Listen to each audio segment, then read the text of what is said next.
ঝমঝমিয়ে বৃষ্টি। তার আগে তোমাদেরকে বলি আমি কোথায় যাচ্ছি। বিগত ৪-৫ দিন ধরে আমি একটা মোবাইল শপে কাজ করি। যারা চাঁদপাড়া বা বনগাঁর আশেপাশে থাকো তারা জানবে। পিয়ালি মোবাইল বলে চাঁদপাড়াতে একটা মোবাইল শপ আছে। ওখানেই আমি নতুন কাজে ঢুকেছি। যেহেতু ঢোকার আগেই আমি বলে নিয়েছিলাম আমার একসাথে ৩ টে ছুটি লাগবে এই মাসে। তার জন্য আর বাড়ির পুজো উপলক্ষে একটা ছুটি নিতে পারলাম না।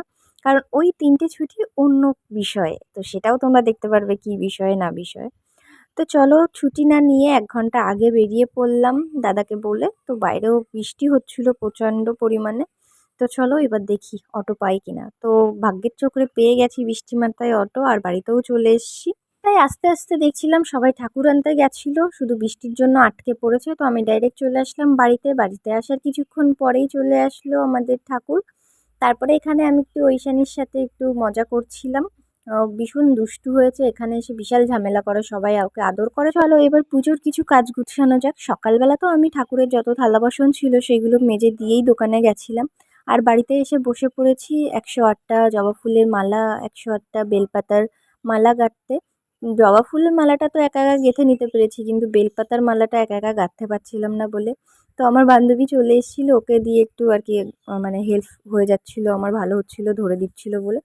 তারপরে ওরা সবাই খেতে বসে পড়লো। আর বৃষ্টি হয়ে পুরো চারিদিকটা কাদা কাদা হয়ে গেছে, আমার একদম ভালো লাগে না কাদা।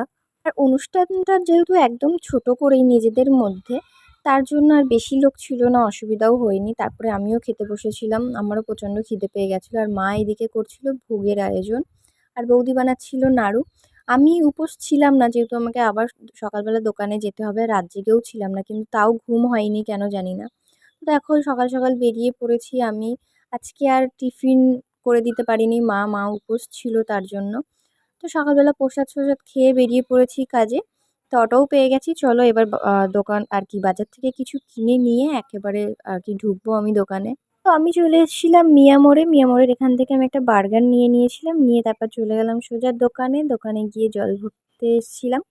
তো জল টল ভরে দোকানে কাজ করছিলাম, তারপরে আর কোনো ভিডিও করা হয়নি। তারপরে একদম চলে এসেছি লাঞ্চ টাইমে। তো চলো এখন বার্গারটা খাওয়া যাক। যখন এনেছিলাম তখন গরম ছিল, বাট এখন ঠান্ডা হয়ে গেছে, এখন আমাকে ঠান্ডাটাই খেতে হবে। তাও ঠিক আছে, ভালোই লাগছিল ঠান্ডাটাও।